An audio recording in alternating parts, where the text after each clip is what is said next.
Alright, so Dishonored 2 has one of these missions very late in the game called A Crack in the Slab.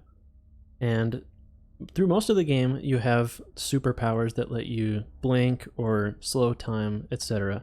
But in this mission, none of them work.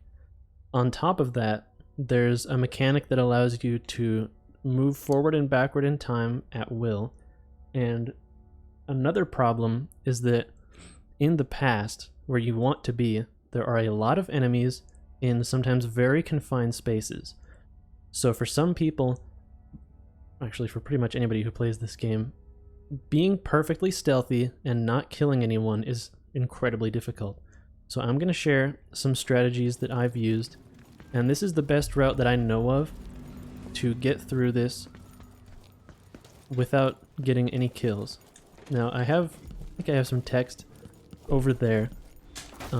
So this is possible in iron mode, which means no manual saves, no powers, no kills, and no detections. And I'm currently playing on the hardest difficulty. I have all the difficulty sliders pinned to their maximum level.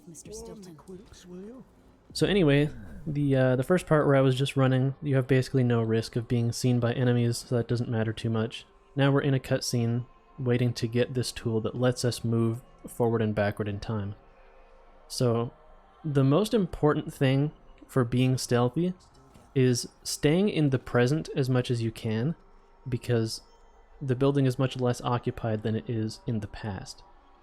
There are some times where you need to move through, and those are a bit scary, especially when you're having the difficulty all the way maxed out, but it's going to be fine. I'll show you the strategy that I've used that seems to be very reliable. One problem I just noticed is I don't have any sleep darts. Maybe that's just because I'm in a cutscene, hopefully.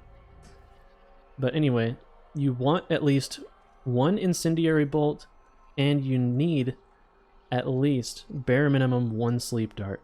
I prefer having two. When you play the game on the hardest difficulty, every time you join a new mission, you lose some of your items. So it's very important if you want to do a full playthrough of this game to hit every black market shop you can.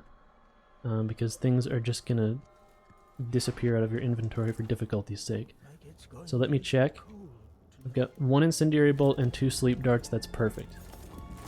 So I need to use this twice, just to make sure this cutscene starts, and I have this little window I can bring up to see into the other time that I'm not in. So first of all, the only way to get through this door is to move between the past and the present to get past these two doorways. First of all, I have to wait for these two to finish their dialogue. We'll be getting started soon. The Duke's beloved is coming. So I should also mention that since I'm going for no powers, I'm also going for the non-lethal kill. I'm gonna get the best possible outcome in terms of lore. So we're gonna make sure that Stilton does not make it to the seance that's happening later, and he's not going to go insane because he won't be there. So what I'm gonna do, I'm in the past, I'm gonna walk through this door, back to the present, go this way, past, climbing up, present. Now this is super annoying. There's dogs here, and they can be in random places, so I'm gonna make a safety save. And full disclaimer, killing dogs does not count as kills. When I talk about no kills and no detections, what I'm referring to is this stats screen, and you can see stealth spotted by enemies and combat total kills. As long as you hit both of those on zeros, you have technically finished the game without being detected or killing anyone. We will be partially detected by a couple enemies, and that's fine. So, what's important here is I'm going to turn up my volume a bit. I need an audio cue to hear this enemy because I want to choke him out.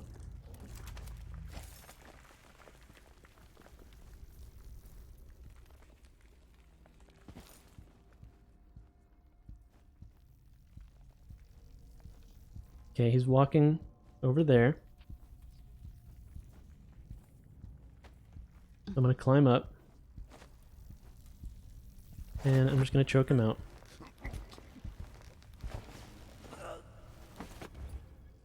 Now I'm going to take my one incendiary dart, and I'm going to hit this top nest. And if I'm lucky, that'll spread to all the other ones. Good. Now I need the timepiece. These should be de-aggroed now. I'm going to get as close to this door as I can, go through, and then go through the door before anyone sees me. Here's where I need my 2 sleep darts. I'm going to get a guard and Stilton asleep.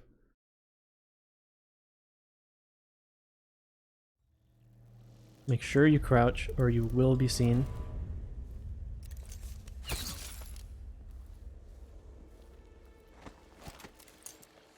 And Stilton. This is the night that things went bad for you, Stilton. We're gonna wait for the cue. This is to keep you from seeing whatever drove you. Now this sucks. This is incredibly stressful when you're doing a full iron mode playthrough and you don't have a chance to recover this. But when I click continue after this is done loading, I'm going to be directly in the line of sight of a guard. So as soon as I spawn in, I need to duck, back up, and use the timepiece to get back to the present time. Okay, that was good. Now I need to run away from this person before they detect me. And I'm through the door. Things seem to be the worst here. Now let's double check. Spotted by enemies 0, total kills 0. The times are overlapping now somehow. Now we have to watch this cutscene to advance the story. Focus on the void behind the world. And Stilton is not here. So we've got the best possible story here. Stilton didn't make it to the seance, he won't go insane, and he'll keep protecting the miners.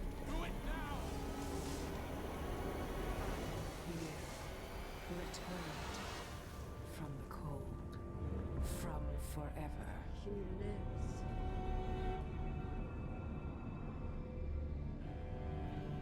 How curious.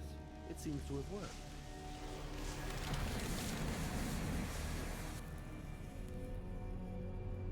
My spirit is safe now inside. Okay, we've advanced the story, and now all we have to do is leave. So I'm going to get the timepiece. We're in the present, and these guys are in the past, so they can't see me. I'm gonna wait for an opportune time. I'm gonna move out and switch. And just so you can see, that didn't count as being spotted. And we are now done. We can just head on out, and we can run all the way back to the skiff, and there aren't any more enemies that will be able to see us. So that's gonna do it. That's how you do the Kraken the Slab mission with no powers, no kills, no detections, and on the maximum possible difficulty. So thanks a lot.